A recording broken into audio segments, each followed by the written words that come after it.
Jour 3. L'orgueil dans le cœur humain. Après avoir compris que l'orgueil a provoqué la chute de Lucifer, une question importante se pose. Comment cet orgueil agit-il aujourd'hui dans le cœur humain? Beaucoup de personnes pensent que l'orgueil est simplement une attitude extérieure. Quelqu'un qui se vante, qui parle avec arrogance ou qui méprise les autres. Mais en réalité, l'orgueil est beaucoup plus subtil que cela. L'orgueil peut être silencieux. Il peut vivre profondément dans les pensées sans jamais être exprimé ouvertement. Une personne peut sembler humble devant les autres tout en nourrissant intérieurement des sentiments de supériorité.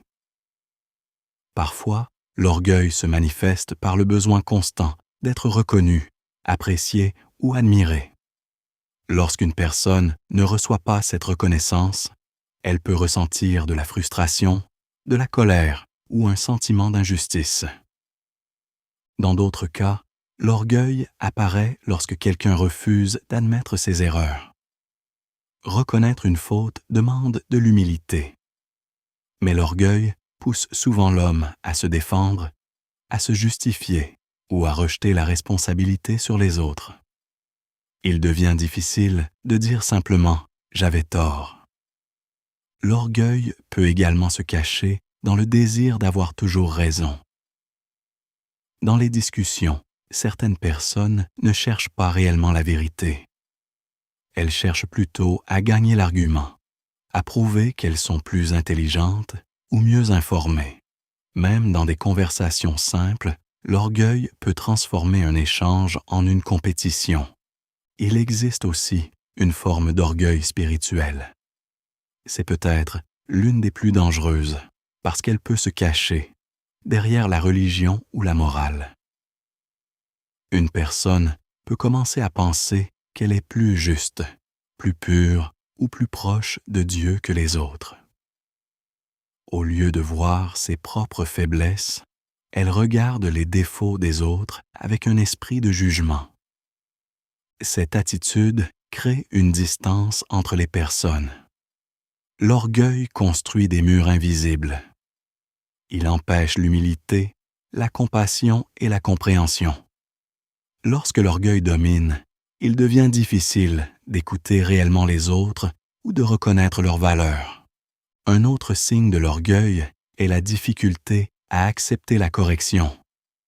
Lorsque quelqu'un reçoit une critique, même constructive, l'orgueil peut provoquer une réaction immédiate de défense.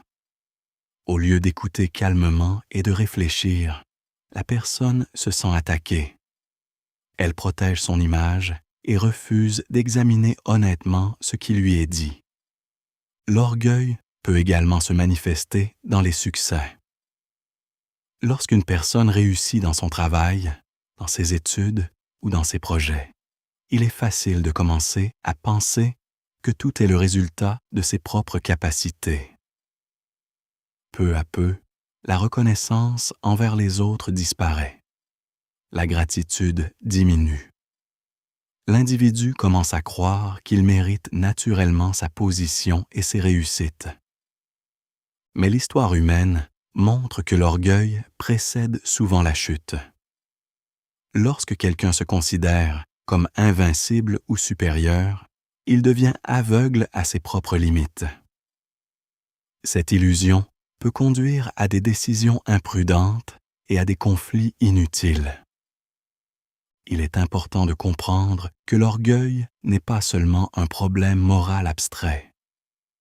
Il influence profondément les relations humaines. Il peut détruire des amitiés, créer des divisions dans les familles et provoquer des tensions dans les communautés.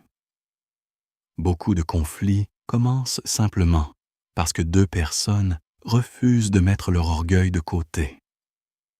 Reconnaître l'orgueil dans sa propre vie demande donc une certaine honnêteté intérieure. Il faut être capable d'observer ses réactions, ses pensées et ses motivations.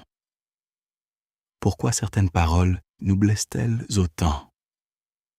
Pourquoi avons-nous parfois tant de mal à demander pardon ou à pardonner. Souvent, la réponse se trouve dans l'orgueil. Mais prendre conscience de cette réalité n'est pas une raison de désespoir. Au contraire, c'est le début d'un changement possible.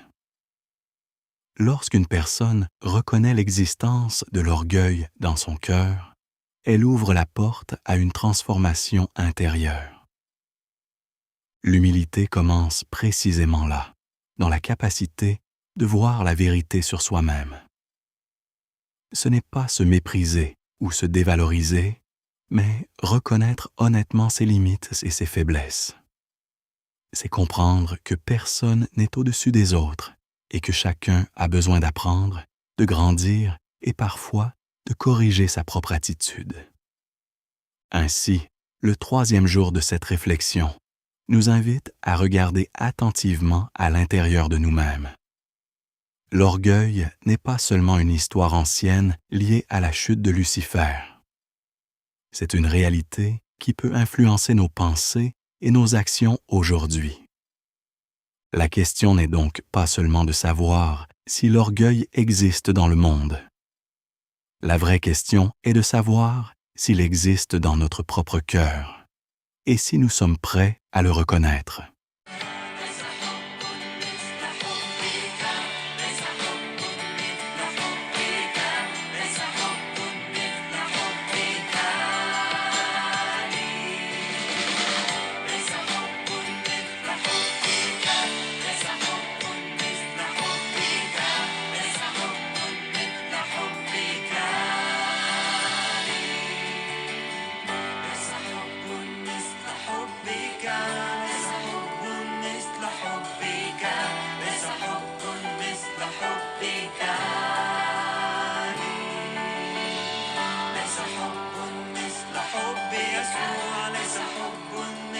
حب يسوع